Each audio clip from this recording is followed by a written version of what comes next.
welcome to Autism Live. You just saw a disclaimer that we play at the top of the show.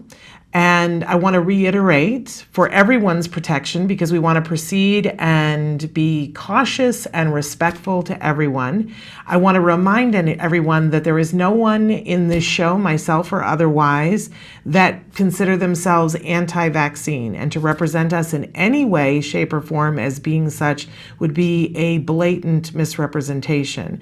We are going to be joined in just a second by Dr. Andrew Wakefield. He has agreed to do this interview by the same rules and regulations that we do an interview with anyone, which is that anything that he would prefer not to answer, he's been told that he can say he prefers not to answer, but that we won't edit anything out, and he has agreed to that.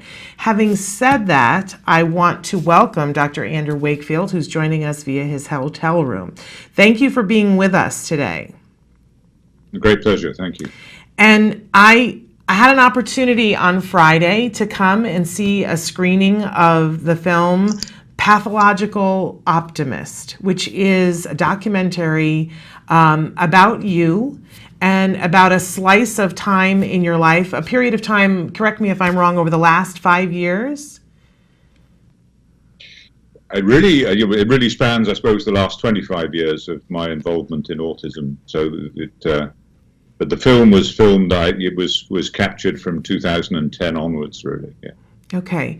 And so I guess my first question to you is, and I was there for the talk back afterwards with yourself and with Miranda Bailey, the director of the film, and it seemed in the questions that you guys were asked that in the beginning that you were a little reticent to be a part of this documentary, but that eventually you agreed.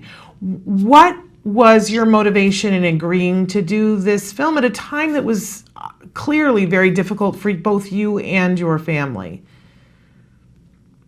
Well, the reason that I didn't want to get involved initially is I didn't want a film about me. I'm not the issue. The issue is far more important. It's the issue of autism, pervasive developmental disorders, and the epidemic of those disorders.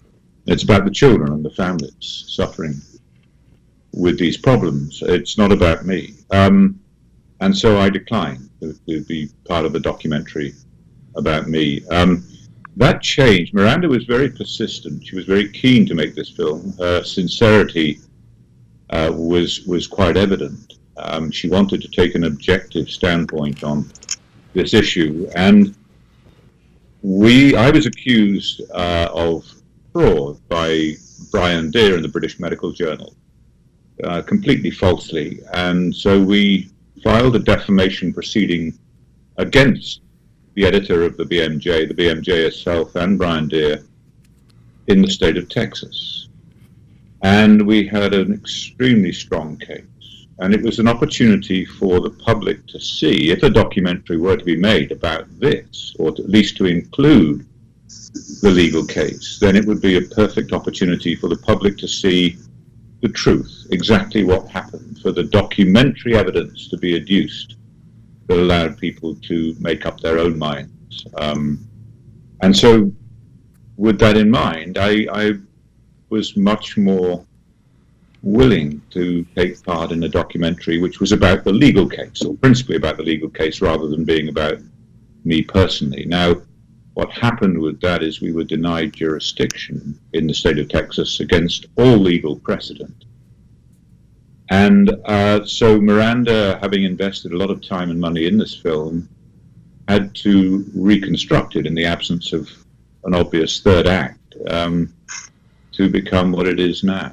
And the third act came in the form of Dr. William Thompson's confession from the CDC that they'd known for 14 years that MMR vaccine is causally associated with autism, but they had concealed that fact and destroyed the documents. And that became the documentary Vaxxed. And so there was then a conclusion to that story. Okay, I don't want to get too far. I definitely want to talk about the things that you just said, but I also, since we're having you on to talk about the documentary, I'm going to come back to, because I want to know what you feel about the documentary. But you just mentioned, and it's a large part of the film, that you filed a defamation suit against Brian Deere in the state of Texas. And that you, in the course of the film, spoiler alert, if people have watched the news, they saw that you were denied the right to have that tried in Texas. They said that they didn't have jurisdiction. But I think the first question that a lot of people have is, what made you, why would you file a defamation suit since what happened was in England? Brian Deer is a British journalist. And yet you filed it in Texas. And Texas, when they denied it, said nothing about what happened had to do with Texas. So why did you file in Texas? Well, first and foremost, I live in Texas. I live in Austin, Texas. And the injury, if you like, took place in Texas. The purpose of the filing is I left England to work in Texas to set up, to continue the research.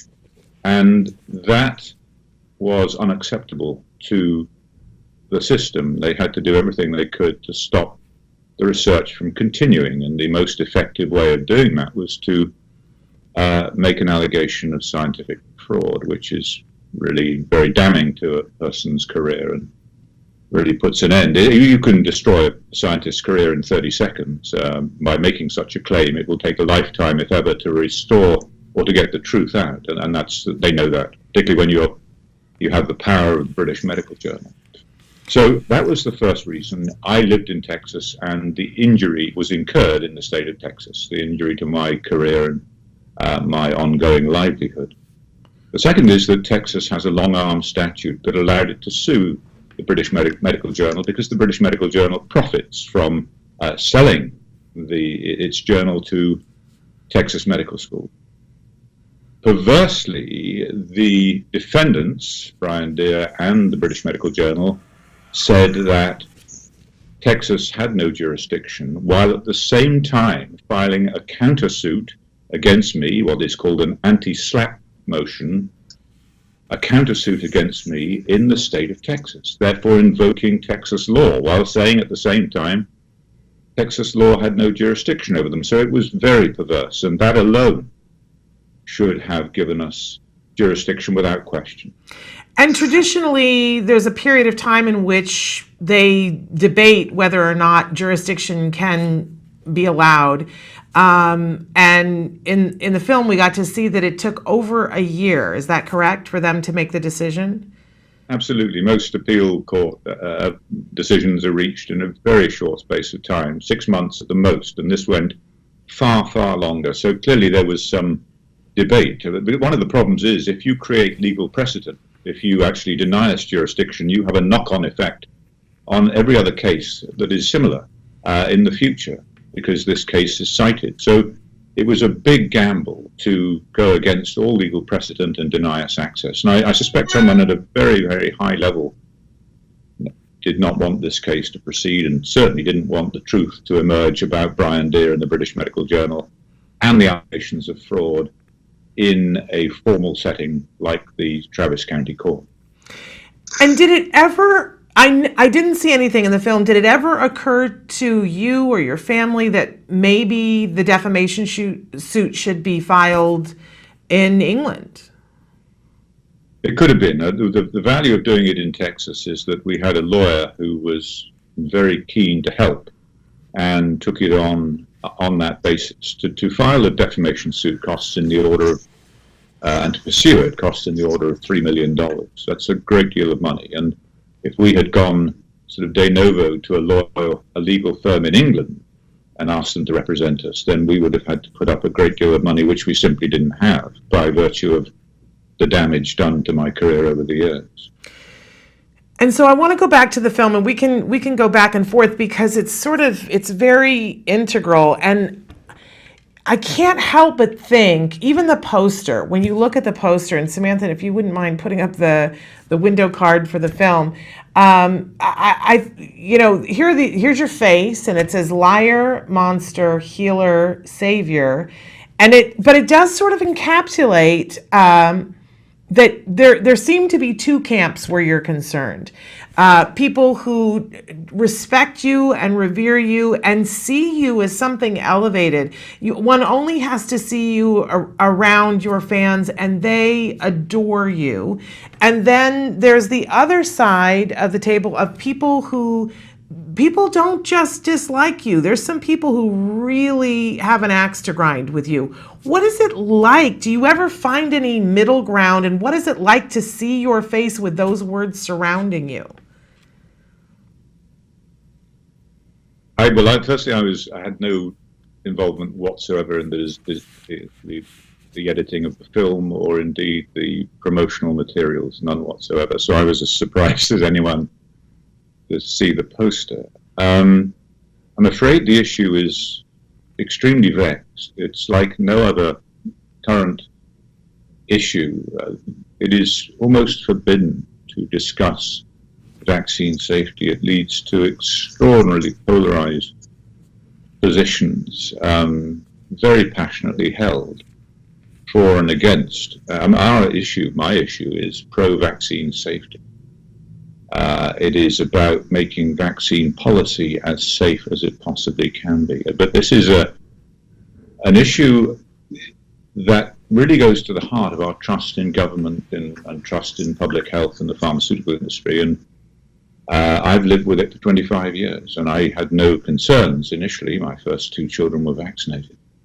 But I've learned a great deal over the last 25 years. What happened to me was what happens to doctors who threaten pharmaceutical companies' bottom line or threaten government policy, in my case, both. And I had to make a decision many years ago. Do I care and look after the people who are the patients who come to me, parents who express their concerns? Do I put them first and foremost, according to my medical training, above any other consideration? Or do I work for the pharmaceutical company or public health, or do I roll over in the face of their attacks upon me? And I had to make a decision, and the decision was a very simple one. I stuck to my fundamental medical training and put the patients first, and I continue to do that. And what is extremely reassuring is that everything that the mothers told me, everything that I have learned about autism, has come from the mothers and turned out to be absolutely correct. So my faith was well placed in those parents. This can't have been easy, though. You have lost your medical license. You've lost the ability to make a living in your chosen field. Part of what this documentary shows is the fallout that creates for your family, both financially and emotionally.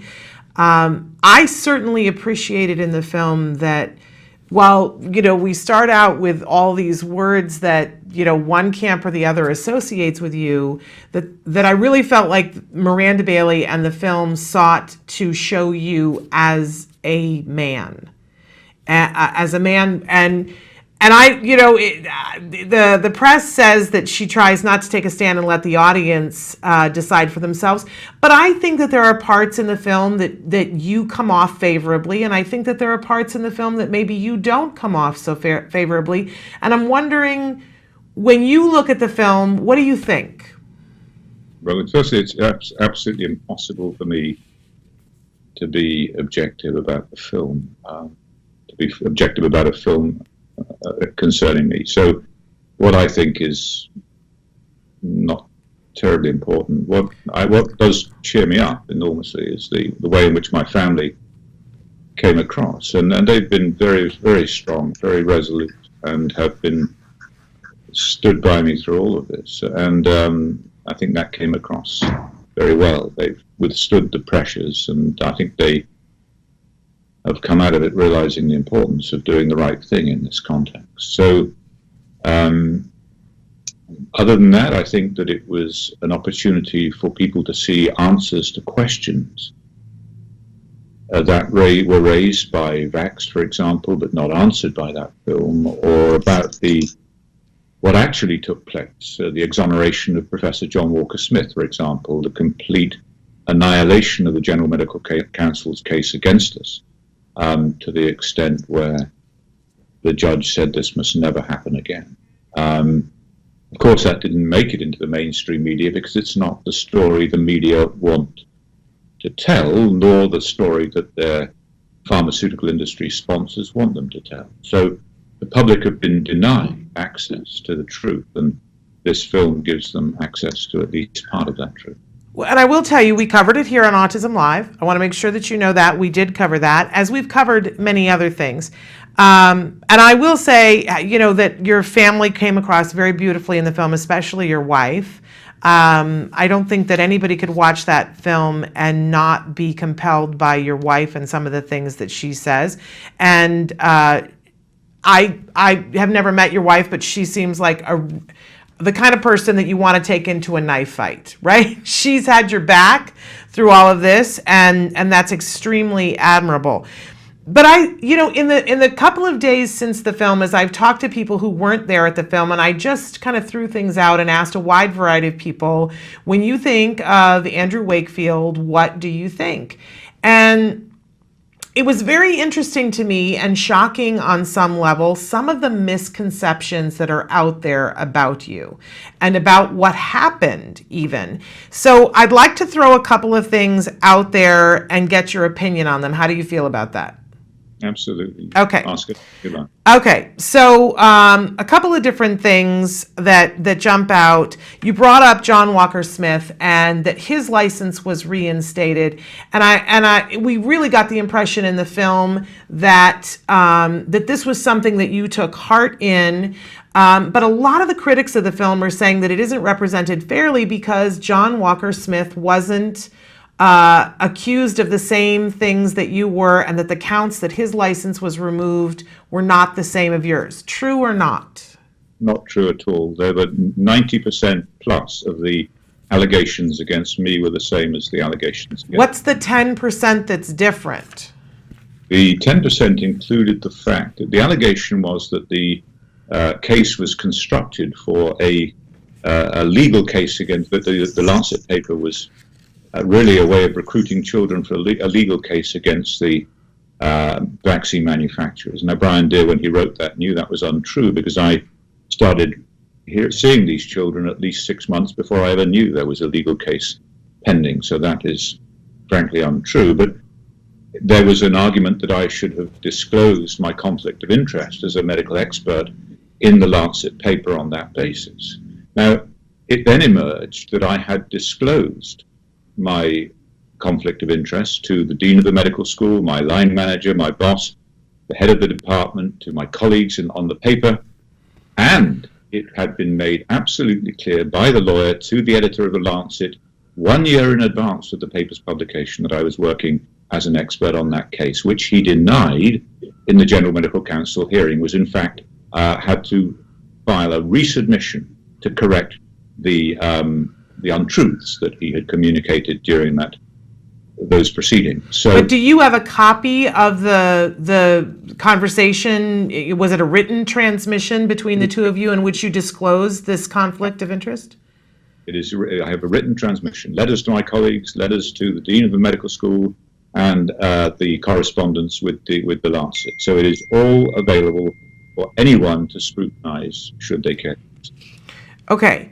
So, but you're not denying that there was a court case in which you were involved, and that were you ultimately the study started before the court case, but were you planning on using the information from the study towards the court case?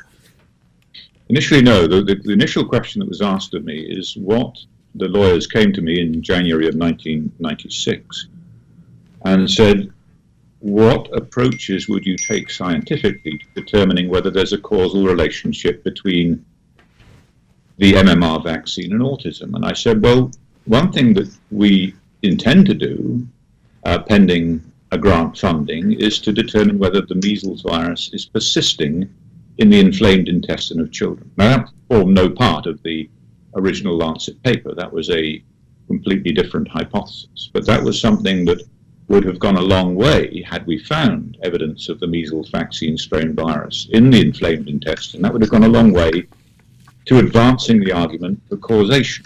Certainly, it would have stimulated further research. And so that was the question that was put to me That was what I subsequently undertook on behalf of the Legal Aid Board, which was fully disclosed.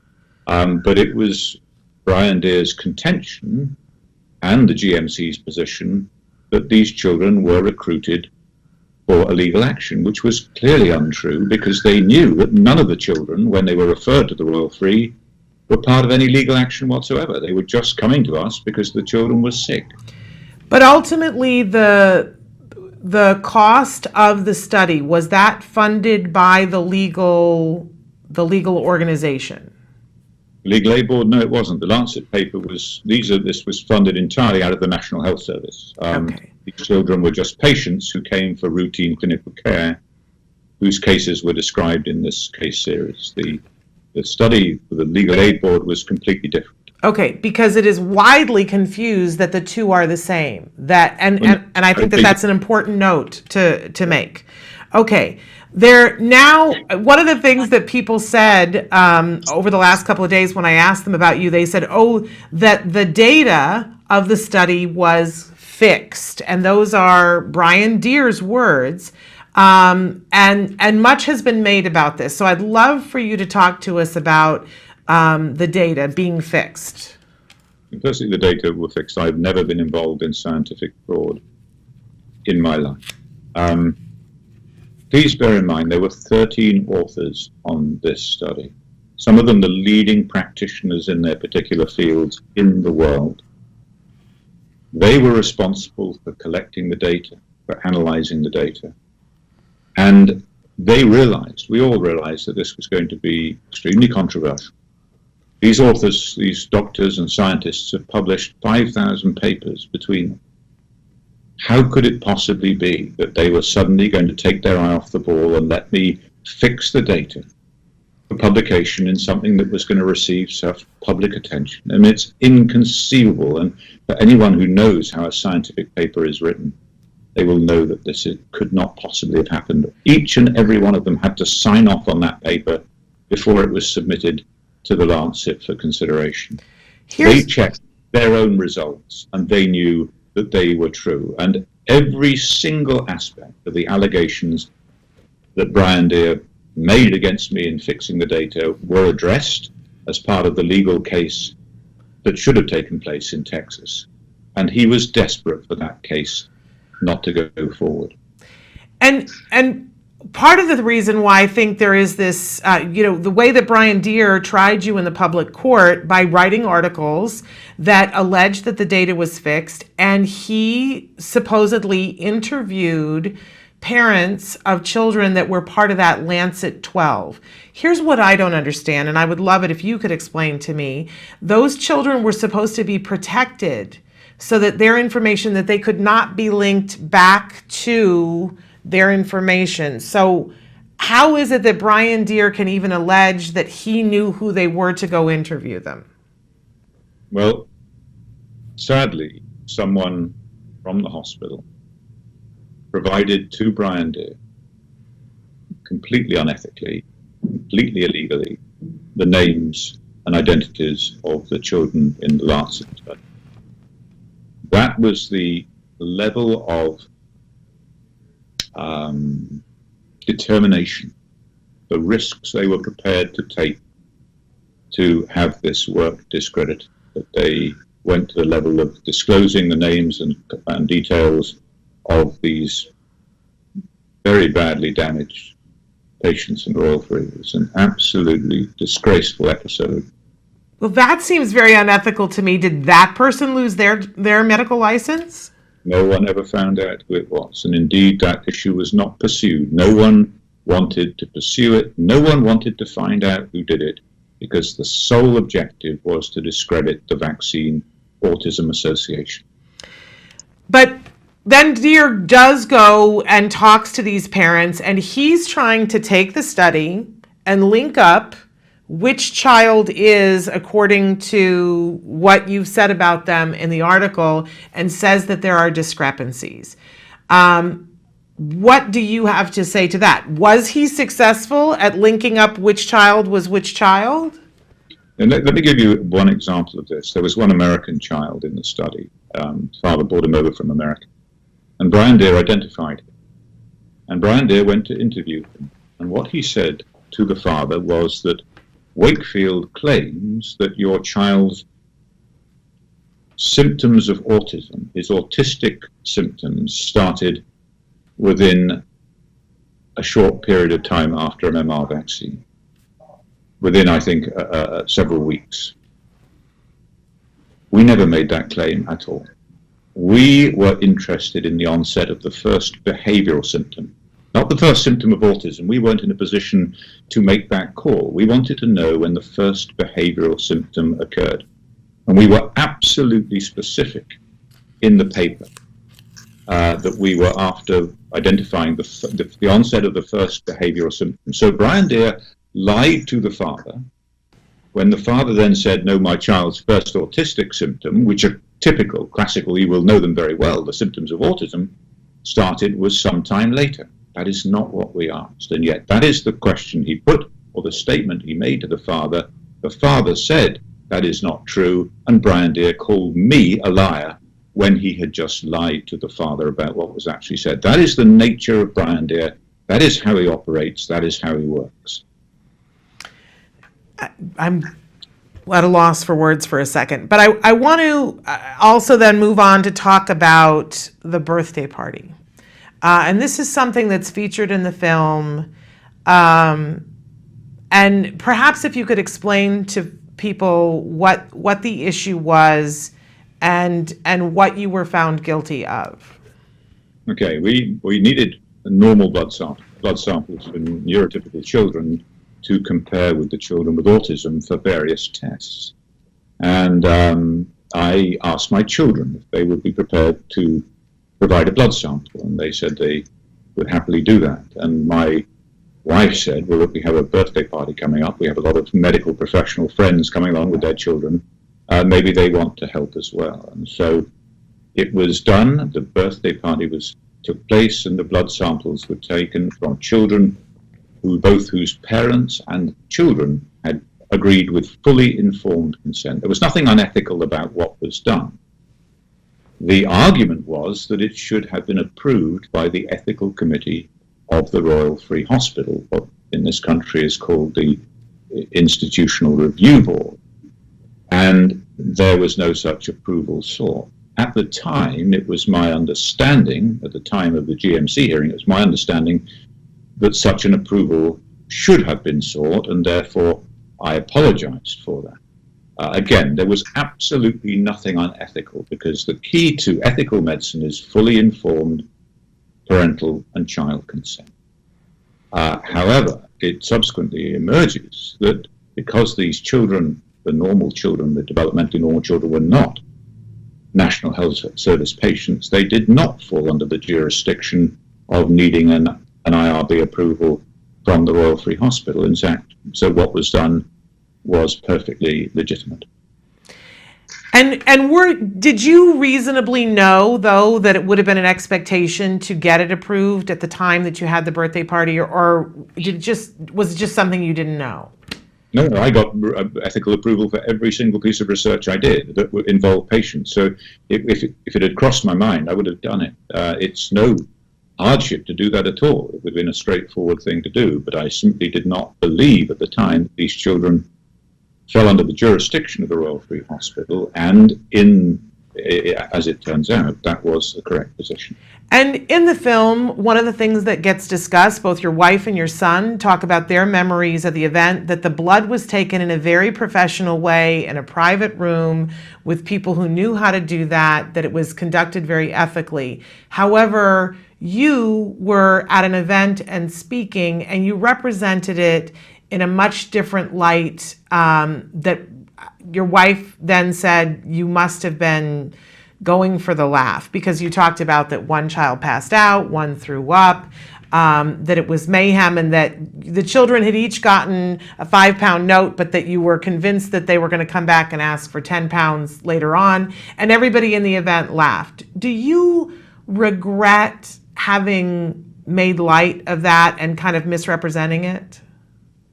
Yes, I do. I mean, it was done literally at the end of a very long and dense lecture to try and sort of lighten the mood. It was not clearly, the events were not true, they didn't happen. But the point of it, the denouement, was that people said to me, children won't come back to your birthday party. And I said, yes, they will, but next time they want £10. It was really a reflection on the commercial acumen of children. And so it was unfortunate. It wasn't intended in any way to offend. The other thing that really I felt needed to be addressed still from the film, and that is still in people's mind, that when I was talking to people, they said, well, the whole thing was that he had, is that them knocking again? No. Okay. Someone else. That's us. Okay, never mind. In any case, that he had a patent for something to replace the MMR vaccine. So if you could, and that's one of Brian Deere's biggest suppositions against you, was that this was all covert because you had a patent for a vaccine. Can you address that for us? Certainly, absolutely. The allegation, as you correctly pointed out, was that I had filed a patent on a competitive vaccine to MMR, that my aim was to file a lawsuit or take part in a lawsuit that would discredit MMR, bring it down, and I could launch my own vaccine onto the market, which is an astonishing, wonderful, rather fantastical notion. What we had was an extract of breast milk, colostrum, that boosted immunity. In the history of this substance, transfer factor, was that it was able potentially to produce immunity in children who did not otherwise have adequate immunity, and allow them perhaps to clear a virus from the body which they couldn't get rid of. And that's how it worked.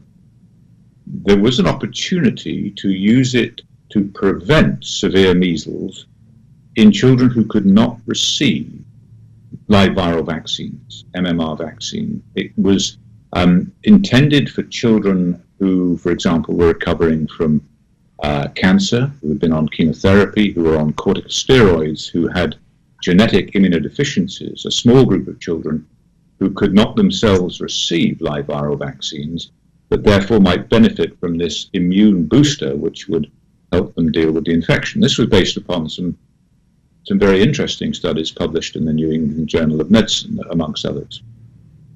So I filed a patent on behalf of the medical school, not myself. I didn't stand to profit from it. On behalf of the medical school for transfer factor.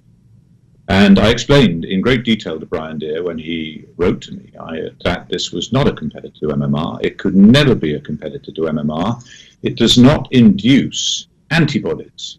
And therefore, since antibodies are perceived to be a fundamental key to the efficacy of vaccines, it could never be a competitor, could never be used at a population level as a replacement for MMR. And I explained all that to him, but he chose to ignore that because the scandal of a doctor launching his own vaccine onto the market, having discredited his competitor, was far more attractive to him. And do you now, looking at it, say, okay, maybe this wasn't the best, this gave room for this kind of discussion, or you stand by the fact that it has nothing to do with it? Well, what we were trying to do is develop a treatment for these children, and I stand by that completely. There was no specific treatment for this particular group of children, and their prospects were appalling, health-wise, and we were doing everything we could, as was our duty as doctors and researchers, to improve their well-being, their quality of life. And this was part of that. So do I regret it? No. Do I regret that it was misconstrued deliberately by Deere, misrepresented to the public in order to discredit the work? That's most unfortunate, yes. But does that mitigate in any way the need to do it on behalf of these children? No, it doesn't. Now, You've lost your opportunity to further your case in Texas. Are you done legally fighting this? Is this part of your life over? Fighting a personal sort of grievance proceeding against people who defame me is not the way I want to go forward. It's not about me. It's about a much more important issue, as I've said. So Am I done with litigation? No. My aim, my hope is that those guilty parties, particularly in the CDC's fraud, where they conceal the MMR autism risk and destroyed the documents, that those people should come to court, and I will be participating in those proceedings actively. So, but my job now is as a filmmaker, telling people the stories that I have heard, the extraordinary stories that I've heard from so many people, including whistleblowers, over the last 25 years. And you've made Vaxxed, the film that's out right now that we don't want to forget to say, that's about your life and this centers on this particular part of time, which is the Pathological Optimist. It's that two sides of the coin again. That opened this last weekend in New York and LA, and I want to encourage people to, Samantha's got a website to go to that. But while she does that, so Vaxxed has been out for a while. What are you working on now?